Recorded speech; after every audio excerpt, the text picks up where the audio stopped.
बंगाल की आज फिक्र ज्यादा है। क्यों? क्योंकि बंगाल चुनाव के नतीजों के बाद भी खून से लाल हो रहा है। लगभग 2.5 लाख सेंट्रल फोर्सेस की मौजूदगी में चुनाव हुआ तो भी हिंसा की कई घटनाएं सामने आईं।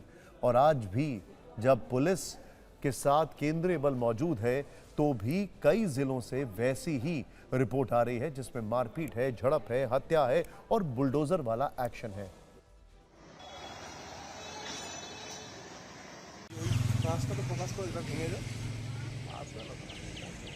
सरकार भले ही बदलने वाली है, लेकिन बंगाल का चुनावी रक्त चरित्र नहीं बदला है। बंगाल में 4 मई से अब तक 12 से अधिक जगहों पर चुनाव से जुड़ी हिंसा हुई।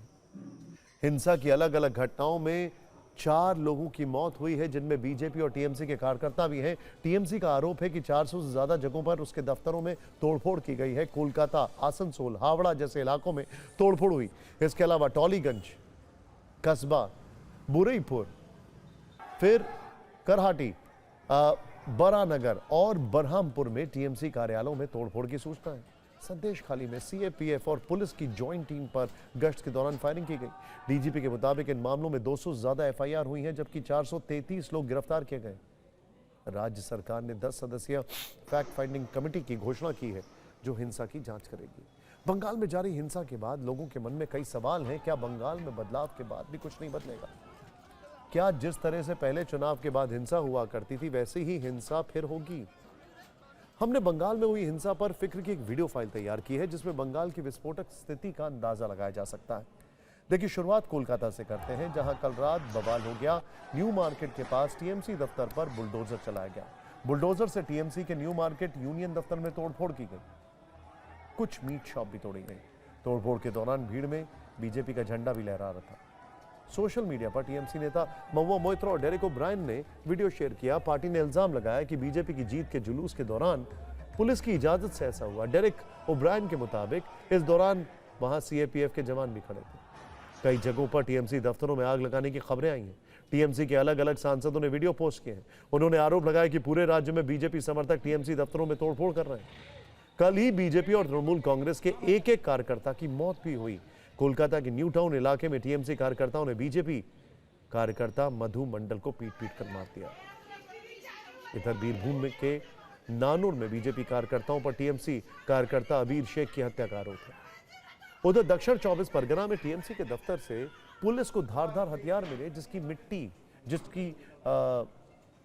जिसकी जो मुट्ठी है वो भगवा रंग की है। टेबल पर रखे इन हथियारों के नीचे पार्टी की कुछ फाइलें भी रखी हुई थी। वहीं मुर्शिदाबाद जिले के जियागंज में लेनिन की प्रतिमा तोड़ दी गई। टीएमसी ने इसके लिए भी बीजेपी को जिम्मेदार ठहराया। हालांकि स्थानीय लोगों का कहना है कि बीजेपी के कार्यकर्ता या समर्थक ऐसा नहीं कर सकते। जिस जियागंज में लेनिन की मूर्ति तोड़ी गई, वहां मशहूर गायक अरिजीत सिंह का घर है और वो वहीं रहते हैं। संदेश खाली में भी कल रात हिंसा हुई। पेट्रोलिंग के दौरान पुलिस और केंद्रीय सुरक्षा बलों की टीम पर अचानक हमला कर दिया गया। इस हमले में 5 सुरक्षाकर्मी घायल हो गए। अचानक हुए इस हमले से इलाके में अफरा तफरी मच गई। तलाशी के दौरान मौके से देसी बम, हथियार और दूसरे आपत्तिजनक सामान मिले। बंगाल पुलिस का कहना है कि हिंसा करने वालों को नहीं बख्शा जाएगा और बिना इजाजत के विजय जुलूस नहीं निकालने दिया जाएगा। कल कुछ घरों पे अटैक हुआ था, उसकी जांच करने के लिए यहाँ पे पुलिस आई। पुलिस का सीएपीएफ थी, उनके ऊपर अटैक किया गया। एक जो ओसी नजात है, उनके पैर में गोली लगी है। कई लोगों को हम लोगों ने यहाँ पे डिटेन करके पूछताछ की। उसमें हम लोगों को कुछ लोगों के नाम मिले हमको, उनके खिलाफ हम लोगों ने रेड किया। 4 जो इसमें इन्वॉल्व है उन लोगों को अरेस्ट किया है। हम लोगों ने मोर देन 200 एफआईआर लॉन्च करी हैं। उसमें स्पेसिफिक केस में 433 पर्सन्स अरेस्ट करे गए हैं और more than 1100 persons preventive section में अरेस्ट करे गए हैं, जिसका ये फल है कि आज सुबह से हम लोग कोई भी अप्रियकर घटना नहीं हुई। আমাদের টোটাল 65টি কোম্পানি আছে সিএপিএফ আজকে টোটাল 240 কিউআরটি চলছে পুরো কলকাতা জুরিডিকশনে। 40টা মোটরসাইকেল মোবাইল চলছে। প্রসেশন এবং র্যালি যেটা অর্ডার হয়েছিল এবং যেটা এমনি সিস্টেম আছে ভিক্টরি প্রসেশন, ওটা পুলিশ পারমিশন নিয়ে করতে আমরা বলেছি। এরকম কোনো পারমিশন না নিয়ে র্যালি হচ্ছে, ওটা আমরা কিন্তু আটকাচ্ছি। কোনো রকম জেসিবি বা এরকম জিনিস নিয়ে কোনো রকম র্যালি হবে না, এটা পরিষ্কার বলে দেওয়া হয়েছে।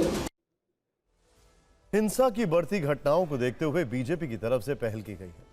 बंगाल बीजेपी के अध्यक्ष समिक भट्टाचार्य कुछ नेताओं के साथ मुख्य सचिव से मिले। कुछ देर उनकी मीटिंग हुई। उन्होंने अपराधियों पर सख्ती करने की मांग की। समिक भट्टाचार्य ने कहा कि दोषियों को किसी कीमत पर नहीं छोड़ा जाएगा। बीजेपी का कहना है कि टीएमसी के कुछ लोगों ने रातों रात बीजेपी का झंडा उठा लिया और वो तोड़फोड़ कर रहे हैं। केंद्रीय मंत्री सुकांत मजूमदार का कहना है कि हिंसा बीजेपी की संस्कृति नहीं।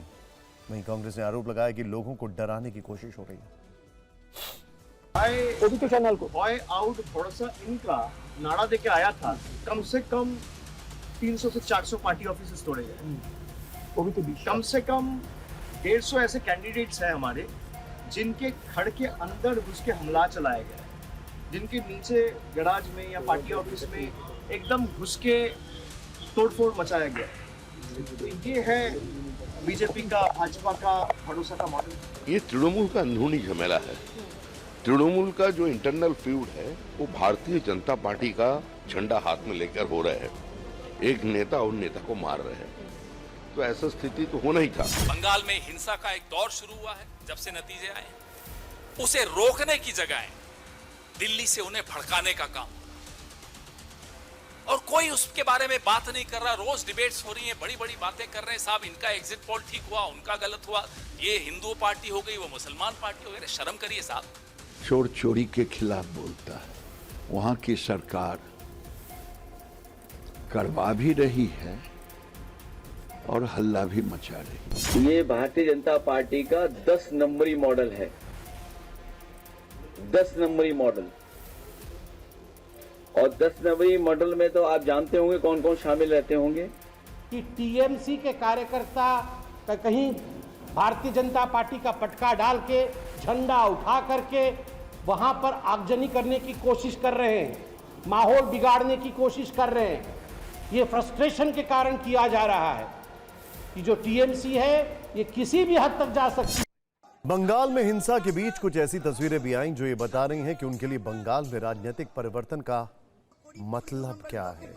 नादिया जिले के करीमपुर इलाके में कांग्रेसी कार्यकर्ताओं ने ताला तोड़कर अपने दफ्तर पर कब्जा किया। इस घटना का एक वीडियो सोशल मीडिया पर वायरल हो रहा है। इसमें पार्टी कार्यकर्ता कांग्रेस जिंदाबाद के नारे लगाते हुए दिख रहे हैं। आरोप है कि टीएमसी ने इस पर अवैध कब्जा कर लिया था, यानी जीत बीजेपी की हुई और खुश वहां के कांग्रेस नेता हो रहे हैं। ऐसा ही एक वीडियो में टीएमसी के कब्जे से एक रूम को खाली कराया गया है और युवाओं से कहा जा रहा है कि अब यहां अड्डाबाजी नहीं होगी, आप लोग पढ़ सकते हैं। एक वीडियो में राहगीर कह रहा है कि पहले टीएमसी अवैध टोल वसूलती थी, टीएमसी की हार के बाद अवैध टोल वसूलने का काम बंद हो गया। आप खुद ये वीडियोस देखिए। देख सकते हैं आप लोग, अब आप पैसा नहीं लगेगा।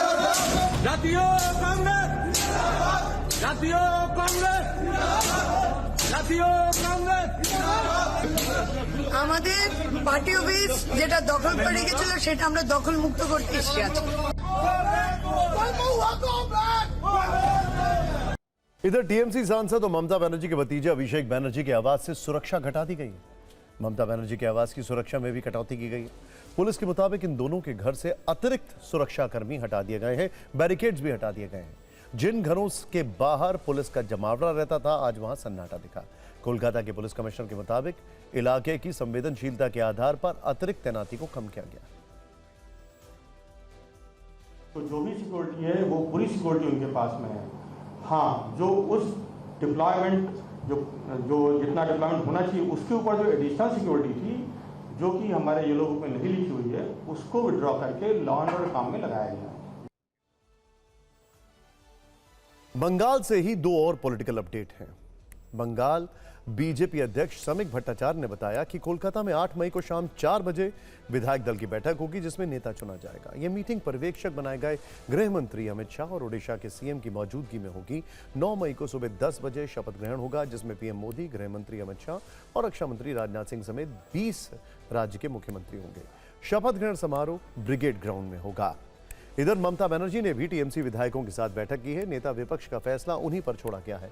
सूत्रों के मुताबिक ममता ने बैठक में कहा कि सीएम पद से उनका इस्तीफा नहीं देना विरोध जताने का तरीका है, क्योंकि चुनाव को बलपूर्वक चोरी किया गया है। यह भी तय हुआ कि वोट चोरी के खिलाफ विधानसभा के अंदर पहले दिन टीएमसी विधायक काले कपड़ों में जाएंगे।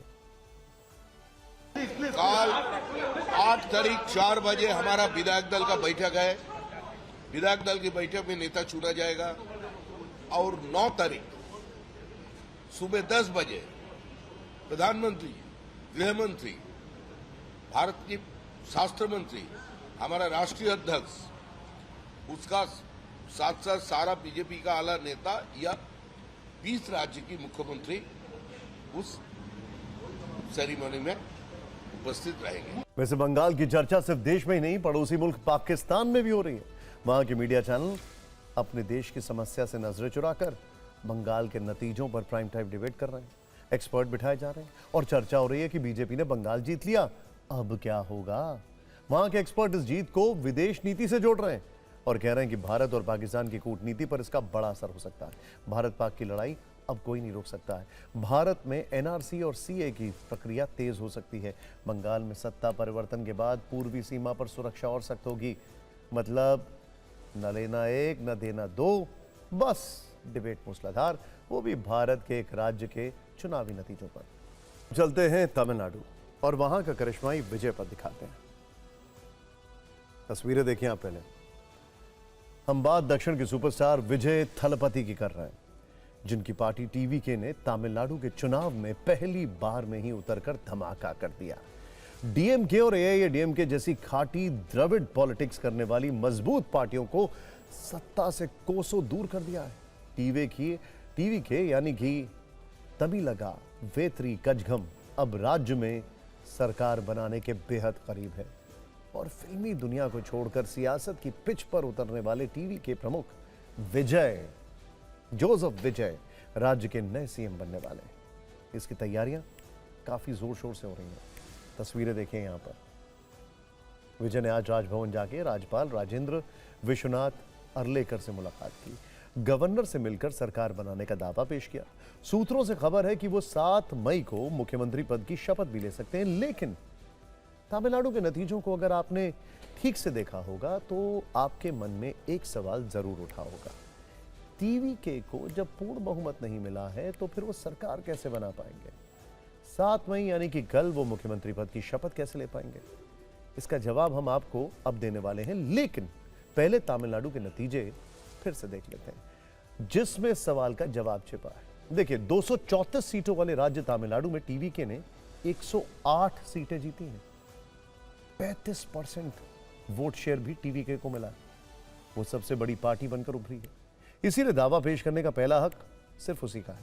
टीवीके के अलावा डीएमके ने 59, एआईएडीएमके ने 47, कांग्रेस ने 5, पीएमके ने 4, आईयूएमएल ने 2, सीपीआई ने 2, वीसीके ने 2 और सीपीआईएम ने भी 2 सीटें जीती थी। जबकि बीजेपी, डीएमडीके और अम्मा मक्कल मुनेत्रा कजगम ने 1-1 सीट जीती। अब टीवीके की सरकार कैसे बनेगी? क्योंकि बहुमत का आंकड़ा 118 है और टीवीके 11 सीट दूर है। 11 इसलिए क्योंकि विजय ने 2 जगहों से चुनाव लड़ा था, दोनों जगहों से जीते भी थे। ऐसे में उन्हें 1 सीट छोड़नी पड़ेगी। इस तरह से टीवीके के पास 107 विधायक रह जाएंगे। तो विजय के मन में चल रही इस दुविधा को दिल्ली में बैठे राहुल गांधी ने कुछ हद तक दूर करने का प्रयास किया। कांग्रेस पार्टी ने स्पष्ट किया है कि उसके जीते हुए 5 विधायक अपना समर्थन टीवीके को देंगे।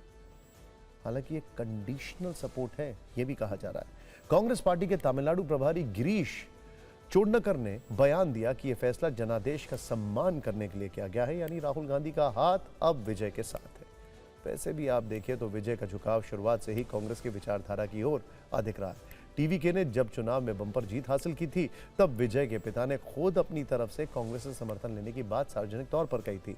इसी के बाद कयास लगाए जा रहे थे कि कांग्रेस और टीवीके का नया गठबंधन हो सकता है, लेकिन समर्थन देने का ऐलान करते हुए कांग्रेस ने कुछ शर्तें रखी हैं।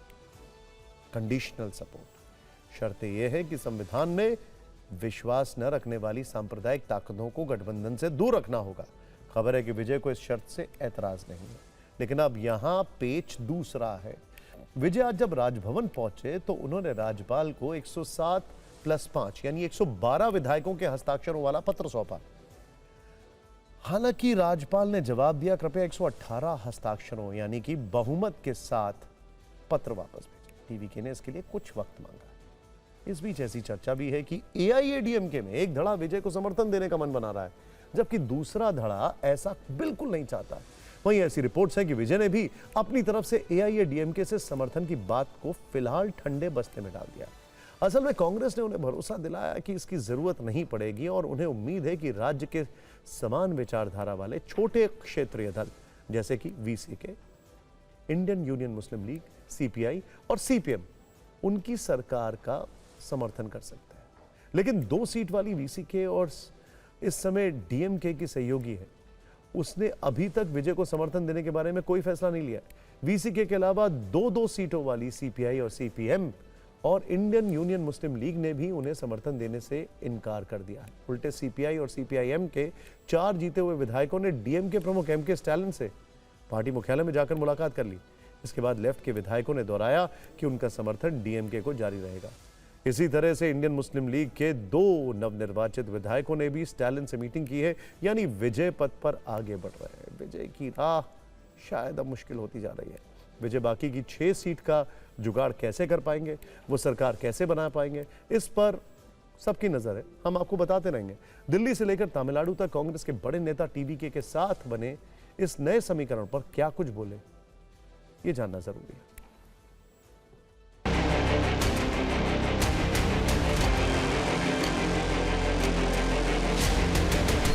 Along with our MLAs and all the senior leaders, and we have extended him the full support after we gave letter.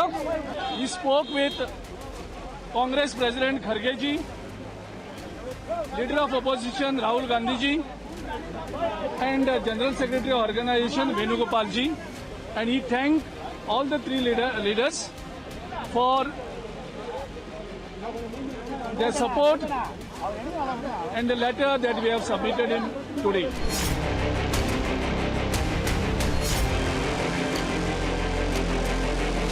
The president of TVK, T.D. Vijay, has requested the INC for support to form a government in Tamil Nadu. INC is clear that the mandate in Tamil Nadu is for a secular government committed to protecting the constitutional letter and spirit. The INC is determined not to have the BJP and the proxies run the government of Tamil Nadu in any manner. वैसे तमिलनाडु में विजय को समर्थन देने से कांग्रेस और DMK के बीच भी तलवारें खिंच गई हैं।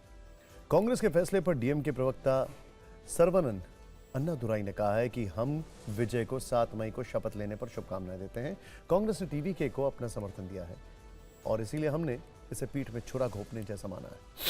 कांग्रेस ने पाला बदलने और टीवीके का समर्थन करने का फैसला किया है और उन्होंने इसके जो कारण बताए हैं वे भरोसे लायक नहीं है। हमने कांग्रेस को कभी निराश नहीं किया। इसका जवाब भी कांग्रेस की ओर से दिया गया। कांग्रेस नेता पवन खेड़ा ने डीएमके को वर्ष 2013 की घटना याद दिलाई। कहा कि दिसंबर 2013 में डीएमके ने लोकसभा चुनाव अकेले लड़ने का ऐलान किया, तो क्या वो प्रयास कांग्रेस की पीठ में छुरा घोंपने जैसा था? नहीं था। फिलहाल इस मुद्दे पर दोनों तरफ से जुबानी तीर चल रहे हैं और गठबंधन वाली ये दरार चौड़ी होती जा रही है। तमिलनाडु में विजय को ऐतिहासिक सफलता की मुख्य वजह क्या रही? तमिलनाडु की जनता ने क्यों विजय थलापति पर भरोसा जताया? इसमें उनके चुनावी वादों की बड़ी भूमिका रही है। लेकिन आपको एक फैक्ट बता दें, अगर ये अपने चुनावी वादे पूरे करते हैं तो जो खर्च होने वाला है वो बहुत ज्यादा होने वाला है। वो तमिलनाडु का डेफिसिट जो है वो कम से कम 1% बढ़ा देगा। एक रिपोर्ट के अनुसार अगर टीवीके अपने सभी वादों को पूरा करती है तो राज्य के खजाने पर लगभग 1 लाख करोड़ का वार्षिक बोझ पड़ेगा। ये राशि वर्तमान एमके स्टालिन सरकार की कल्याणकारी योजनाओं पर खर्च किए जा रहे 65,000 करोड़ रुपए से 52% अधिक है। मतलब आप ये सोच लीजिए कि जो पूरा रेवेन्यू है उसका 1/3 इनकी स्कीम्स पर जाएगा। खैर, इसके विस्तृत विश्लेषण से आप पूरी कहानी समझ पाएंगे। तमिलनाडु में महिलाओं के लिए नगद सहायता, जिसे आप कैश ट्रांसफर योजना भी कह सकते हैं, वो लगभग 47,100 करोड़ रुपए, 1,57,00,000 महिलाओं को 2,500 रुपए प्रतिमाह देने का वादा किया गया है। वर्तमान में डीएमके सरकार 1,000 रुपए प्रतिमाह दे रही है। किसानों को सहायता 11,910 करोड़ रुपए, ये लगभग 79.4 लाख किसानों को 15,000 रुपए वार्षिक सहायता देने का प्रस्ताव है। मुफ्त एलपीजी सिलेंडर की बात करें तो राज्य के 1.85 करोड़ परिवारों को साल में 6 मुफ्त सिलेंडर देने का वादा किया गया है। इससे 9,990 करोड़ रुपए का खर्च का अनुमान है। इसके अलावा कृषि मजदूर और शिक्षा अनुदान का वादा किया टीवीके ने किया। खेत में काम करने वाले मजदूरों के लिए 10,000 वार्षिक और स्कूली बच्चों के अभिभावकों के लिए 15,000 वार्षिक अनुदान की घोषणा की गई है। इसका खर्च करीब 18,038 करोड़ रुपए आ सकता है। युवा और बेरोजगारी भत्ता का भी ऐलान किया गया है, जिसका खर्च लगभग 10,200 करोड़ रुपए आ सकता है। बेरोजगार स्नातकों को 4,000 मासिक और इंटर्नशिप करने वालों के लिए स्टाइपेंड की योजना है। आर्थिक विशेषज्ञों और विपक्षी दलों का कहना है कि तमिलनाडु पहले से ही भारी कर्ज के बोझ तले दबा है। ऐसे में मिलने वाले राजस्व का लगभग 30% हिस्सा केवल इन योजनाओं में खर्च करना होगा। एक वादा सोने की अंगूठी वाला भी है, जिसमें भी आर्थिक बोझ वाला एंगल है। टीवीके ने सालाना 5 लाख रुपए से कम आय वाले परिवारों की दुल्हनों को 8 ग्राम सोने की अंगूठी का वादा किया है।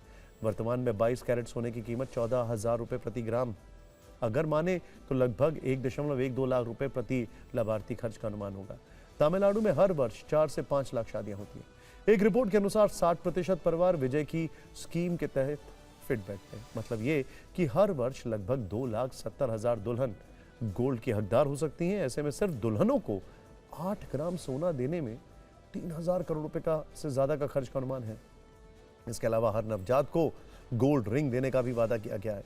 तमिलनाडु में हर वर्ष 9 से 10 लाख बच्चों का जन्म होता है। एक अनुमान के अनुसार तमिलनाडु में हर वर्ष आर्थिक रूप से कमजोर परिवारों के करीब 4.7 लाख बच्चों को अंगूठी देनी होगी। मतलब ये स्कीम में फिट बैठ सकते हैं। अगर एक छोटी अंगूठी की कीमत औसत 5,000 रुपए भी माने तो कुल 235 करोड़ रुपए का सालाना खर्च का अनुमान। अब आपको पंजाब में कल रात हुए 2 धमाकों के बारे में बताते हैं। ध्यान से देखिएगा ये खबर, क्योंकि एक लॉ एंड ऑर्डर की सिचुएशन है जो कि पॉलिटिकल सिचुएशन में तब्दील हो रही है और ये सबसे दुखद है। ये ब्लास्ट देखिए पहले आप। एक स्कूटी में ब्लास्ट हुआ है जालंधर में बीएसएफ चौक पर। ध्यान से देखिए।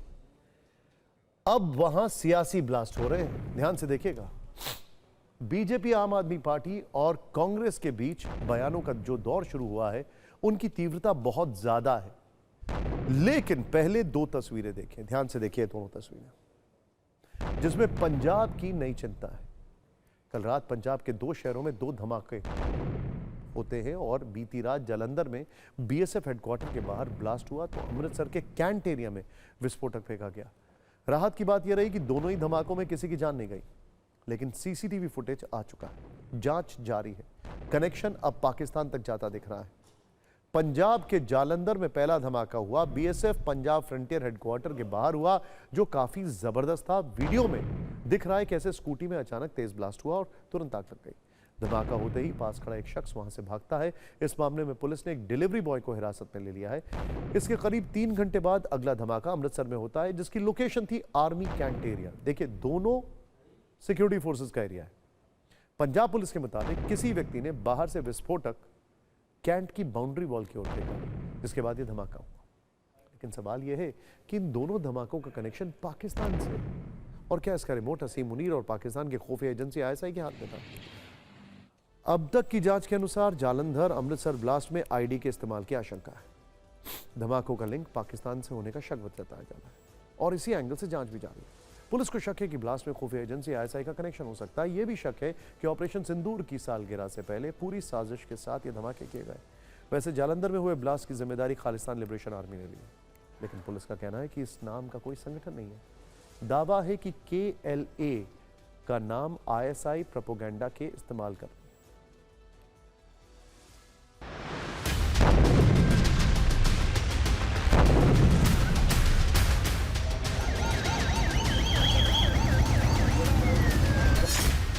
अमृतसर के खासा आर्मी कैंप पर हुए धमाके की घटना के बाद लगातार फोरेंसिक एक्सपर्ट्स मौके पर जांच कर रहे हैं। ये ठीक सामने जो बाउंड्री वॉल आप देख रहे हैं, यहीं पर ही बीती रात करीब 10:50 के आसपास जोरदार धमाका हुआ था। धमाके के बाद ये दीवार क्षतिग्रस्त हो गई है। यहाँ पर जो एक पूरी रेलिंग लगाई गई है, टीन के शेड्स लगाए गए हैं, वो पूरी तरह से टूटे हुए आपको दिखाई देंगे। इस इंसीडेंट का हजे किसी ने क्लेम नहीं किया हैगा, पर असी अज्यूम करते हैं कि ऑपरेशन सिंदूर की एनिवर्सरी होने करके this is part of Pakistan ISI's designs. देखिए, यहाँ पर ये धमाका हुआ था। और आप देखिए इस वक्त एक कपड़े से ढकी हुई आपको स्कूटी का कुछ हिस्सा दिखाई देगा। पूरी तरह से परखच्चे उड़ चुके हैं इस स्कूटी के। बीएसएफ हेडक्वार्टर्स है पंजाब फ्रंटियर का, उसका ये मेन गेट है, उसके बाहर ये धमाका हुआ है। ਅਸੀਂ ਕੱਲ ਤੋਂ ਹੁਣ ਤੱਕ ਵਿੱਚ ਆਪਣੀ ਇਨਵੈਸਟੀਗੇਸ਼ਨ ਕਰ ਰਹੇ ਸੀਗੇ। ਸੋ ਸਾਡੀ ਐਫਐਸਐਲ ਦੀ ਟੀਮਾਂ ਨੇ ਇੱਥੋਂ ਕੁਝ ਸਵੈਬ ਚੱਕੇ ਹਨ ਤੇ ਜਿਹੜੇ ਕਿ ਅਸੀਂ ਅੱਗੇ ਜਾਂਚ ਲਈ ਭੇਜੇ ਹੈ। ਸੋ ਸਾਨੂੰ ਇਹ ਜਾਪਦਾ ਹੈ ਕਿ ਕਿਸੇ ਤਰ੍ਹਾਂ ਦਾ ਵਿਸਫੋਟਕ ਇਸਤੇਮਾਲ ਕਰਕੇ ਇੱਥੇ ਧਮਾਕਾ ਕੀਤਾ ਗਿਆ ਹੈ। पंजाब में डबल ब्लास्ट पर जबरदस्त सियासत भी हो रही है। इसकी शुरुआत पंजाब के मुख्यमंत्री भगवंत मान के एक बयान से हुई, जिसे सुनकर बीजेपी का पारा चढ़ गया। भगवंत मान ने कहा कि यह ब्लास्ट बीजेपी के इलेक्शन की तैयारी है। इस पर केंद्रीय मंत्री रवनीत बिट्टू ने उन्हें चैलेंज किया और कहा कि अगर मान में हिम्मत है तो बीजेपी या उन पर एफआईआर दर्ज करवाए। भगवंत मान ने यह भी कहा कि बीजेपी छोटे मोटे ब्लास्ट कराकर लोगों को डराकर वोट लेना चाहती है, यह बीजेपी का स्टाइल है। इस पर बीजेपी ने जवाब दिया है कि ऐसे स्तरहीन बयान राजनीतिक फायदे के लिए दिए जा रहे हैं। आज इस पर नेशनल कॉन्फ्रेंस के नेता फारूक अब्दुल्ला से भी सवाल पूछा गया तो उन्होंने कहा कि यह कोई नई बात नहीं है, हिंदुस्तान में ब्लास्ट होते रहते हैं। तो कांग्रेस सांसद ने इन धमाकों पर पंजाब सरकार और उसके लॉ एंड ऑर्डर पर सवाल उठा दिए। एक राजनीतिक टकराव वाली रील इस पर आपको जरूर देखनी चाहिए।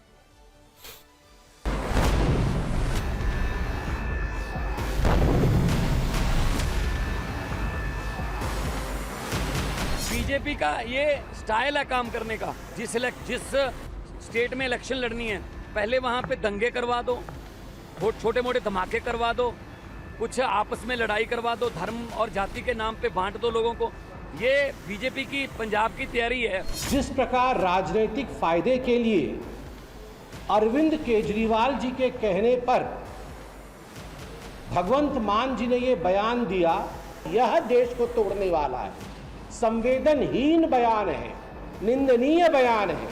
ਤੇ ਜੇ ਹੁਣ ਹਿੰਮਤ ਆ ਭਗਵੰਤ ਮਾਨ ਸਿਆਂ ਤੇਰੇ ਚ ਤਾਂ ਤੂੰ ਬੀਜੇਪੀ ਦੇ ਨਾਂ ਤੇ ਪਰਚਾ ਦਰਜ ਕਰ ਮੇਰੇ ਨਾਂ ਤੇ ਪਰਚਾ ਦਰਜ ਕਰ ਲੈ ਵੀ ਇਹ ਬੰਬ ਬਲਾਸਟ ਬੀਜੇਪੀ ਨੇ ਕਰਾਏ ਆ। थोड़ी बहुत ही तो शर्म कर। ये अमूमन आदत हो गई है पंजाब की पुलिस की और पंजाब की सरकार की। हैंड ग्रेनेड चलता है तो कहेंगे टायर फटा था, बॉम्ब चलता है तो कहेंगे पटाखा चला था। जिस भी स्टेट की विधानसभा की इलेक्शन होती है कि भारतीय जनता पार्टी उस स्टेट का, उस सूबे का जो माहौल होता है उसको खराब करने की कोशिश करती है। फिक्र में अब खबरों की दिशा को एशिया की तरफ मोड़ते हैं। एक बार फिर ट्रंप ने अपने बयान से ग्लोबल सनसनी फैला दी है। ये कोई मामूली बयान नहीं, ये अल्टीमेटम है। ये अल्टीमेटम है, भीषण युद्ध की हुंकार है। ट्रंप को रोक लो इस बार, ये बहुत बड़ा सवाल है। क्यों? क्योंकि कल ही ट्रंप ने कहा था कि बस 2 से 3 हफ्ते की बात और है, लेकिन 24 घंटे में ही ट्रंप ने यूटर्न ले लिया। ट्रंप ने भीषण युद्ध की हुंकार भर दिया। आखिर ट्रंप की धमकी कितनी गंभीर है ये समझते हैं। ट्रंप ने ट्रूथ सोशल पर लिखा कि अगर ईरान शर्तें मानने को तैयार हो जाता है, जो कि शायद एक धारणा है, तब पहले से चर्चित एपिक फ्यूरी का अंत हो जाएगा। इसके आगे उन्होंने लिखा कि हमारे ब्लॉकेड की वजह से होर्मुज़ स्ट्रेट सभी के लिए खुल जाएगा, जिसमें ईरान भी शामिल है। अब आई सबसे बड़ी धमकी। ट्रंप ने आगे लिखा, अगर ईरान शर्तें मानने से इनकार करेगा तो पहले से कहीं ज्यादा विस्फोटक बमबारी शुरू हो जाएगी। यानी हर घंटे के साथ ट्रंप के बयान बदल रहे हैं। कल तक शांति की बात करने वाले ट्रंप ने अपने तेवरों से फिर पश्चिम एशिया में तनाव की बड़ी दीवार खड़ी कर दी है।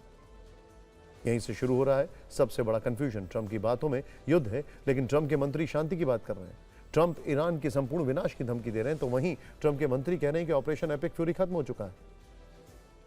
इंटरेस्टिंग बात यह है कि क्या मार्को रूबियो के बयान के बाद ट्रंप को यह कहना पड़ा? क्या मार्को रूबियो अपने ब्रीफ से ज्यादा बोल गए?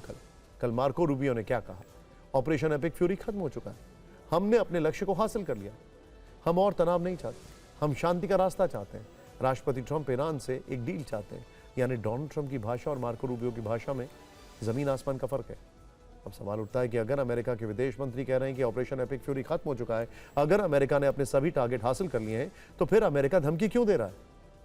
इंटरेस्टिंग बात क्या है, न्यूयॉर्क टाइम्स का जो लेटेस्ट पीस है उसमें लिखा है कि ट्रंप ने जब अटैक किया था ईरान पर, जो 38 दिन का युद्ध चला था, तो 5 ऑब्जेक्टिव्स बचाए थे।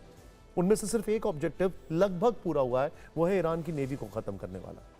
बाकी सारे ऑब्जेक्टिव्स वहीं के वहीं हैं।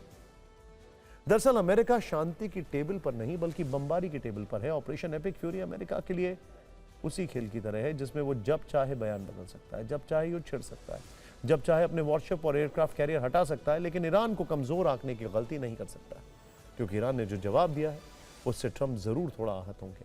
ऑपरेशन एपिक फ्यूरी पर ट्रंप छलावा कर रहे हैं, शांति उनके लिए दिखावा है, तो वहीं ईरान ने भी साफ कर दिया है कि वो खुद तय करेगा अपने नियम। IRGC नेवी कमांड ने खुलकर कह दिया है कि जो जहाज हमारे नियमों का पालन करेंगे उन्हें सुरक्षित रास्ता मिलेगा। ईरान में लोगों में आम सहमति है कि अमेरिका भरोसे के लायक नहीं। इसी ने हलचल मचा दी है कि आखिर होर्मुज़ स्ट्रेट का भविष्य क्या है, क्योंकि ये कोई आम रास्ता नहीं है, ये दुनिया की तेल सप्लाई की नस है। अगर ये खुला तो दुनिया चलेगी, अगर ये बंद हुआ तो इसकी आंच आधी दुनिया को सहन करनी पड़ेगी। पहले आप अमेरिका की धमकी और ईरान के तेवरों वाली रील देखिए, फिर आपको बारूदी हलचल की एक और तस्वीर दिखाएंगे। It's not a matter of leverage. We have been exercising our right under NPT. We are a member of NPT, and as long as Iran is a member of NPT, we must be able to use our right of peaceful uses of nuclear energy. तो वहीं Iran ने भी बता दिया कि वो America के झांसे में नहीं आने वाले। पिछले 48 घंटों में जो कुछ हुआ वो खुद बयां कर रहा है कि आखिर हालात कितने गंभीर हैं। ईरान के आसपास हर तरफ विस्फोट और जवाबी हमलों की तस्वीरें। तेहरान से लेकर बंदर अब्बास तक धमाकों की रिपोर्ट और सीमा पार इराक में ड्रोन स्ट्राइक्स हैं।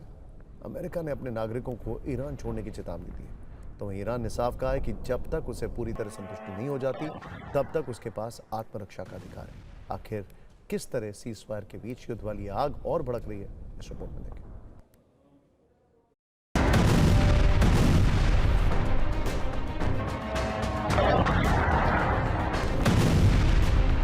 पश्चिम एशिया में हर दिन हर घंटे हालात और खतरनाक होते जा रहे हैं। सबसे पहले इन तस्वीरों को देखिए। ईरान ने यूएई पर लगातार दूसरे दिन बड़ा हमला किया। ये हमले यूएई के रिहायशी इलाकों में किए गए। आम लोगों ने खुद सोशल मीडिया पर इन हमलों के वीडियो पोस्ट किए।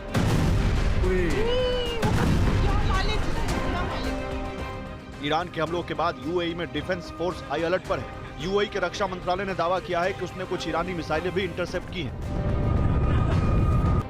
इमारतों के पीछे की तरफ होते इन जोरदार धमाकों को देखिए। एक टीवी चैनल की रिपोर्ट में दावा किया गया कि बंदर अब्बास समेत कई शहरों में धमाके हुए।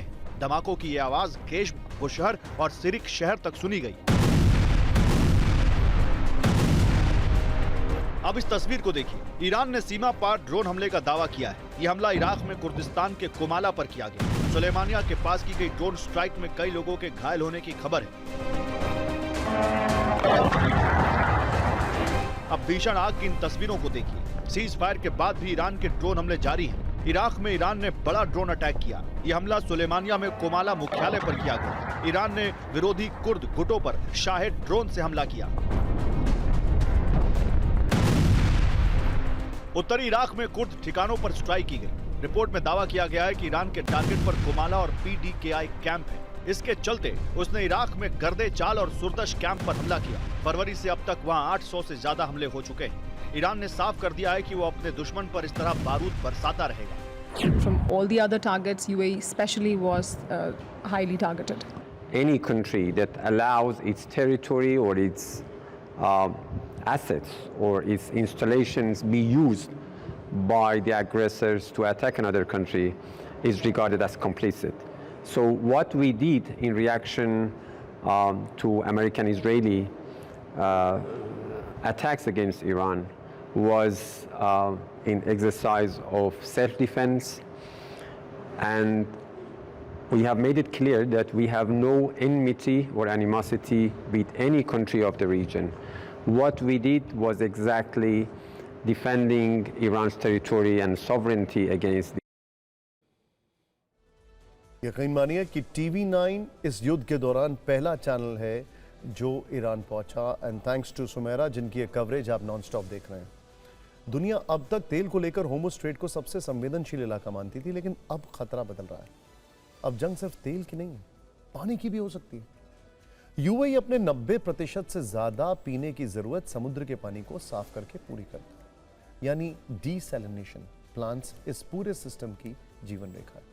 लेकिन कल जिस तरह ईरान ने फुजरा प्लांट पर ड्रोन और मिसाइल अटैक किए, उससे उसे काफी नुकसान पहुंचा है। ड्रोन हमले में फुजरे प्लांट की बिजली सप्लाई लाइन को बहुत ज्यादा नुकसान हुआ है। हमलों के बाद फुजरे प्लांट में 30% उत्पादन घट गया है। वाटर प्लांट में बिजली सप्लाई ठप हो गई है। इससे पानी की कीमतें 40% तक बढ़ गई हैं। दुबई और आबू धाबी के कई इलाकों में पानी की कीमतें बहुत ज्यादा बढ़ गई हैं। कई शहरों में पानी के इस्तेमाल पर सख्त नियम लागू कर दिए गए हैं। इसके साथ ही बड़े होटल और रिहायशी कॉम्प्लेक्स में पानी के इस्तेमाल पर सख्ती लागू कर दी गई है। अगर ये संकट लंबा चला तो यूएई, सऊदी अरब, कतर और ओमान जैसे देशों में पानी का गंभीर संकट पैदा हो सकता है। अब समझिए कि फुजरे प्लांट कितना महत्वपूर्ण है और यह संकट कितना गंभीर हो सकता है। यूएई 90% पानी के लिए डीसैलिनेशन प्लांट पर निर्भर है। यहां से सऊदी अरब, कतर और ओमान में भी पानी की सप्लाई की जाती है। होर्मुज़ बंद होने के कारण पहले से ये प्लांट प्रभावित हैं। अब हालात ये हैं कि पश्चिम एशिया के 5 देशों में पानी की कमी हो सकती है।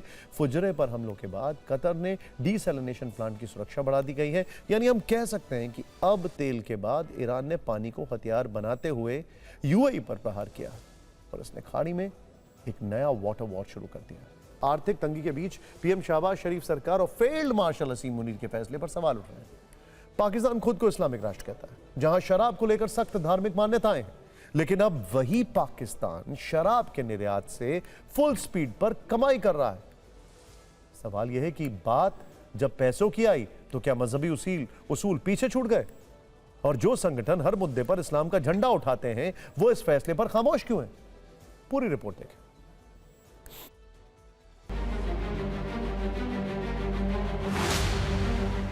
पाकिस्तान ने आर्थिक तंगी दूर करने के लिए अब शराब को जरिया बनाया है। शराब से कमाई वाला एक नया फॉर्मूला इजाद किया है। जानकारों के मुताबिक इसमें साफ तौर पर धर्म से धोखा है, इस्लामिक विचारों और नीतियों से समझौता है। असल में लंबे समय से आर्थिक संकट और कर्ज के बोझ से जूझ रहे पाकिस्तान ने करीब 50 वर्ष बाद एक बड़ा फैसला लिया है, जिसकी चर्चा पूरी दुनिया में हो रही है।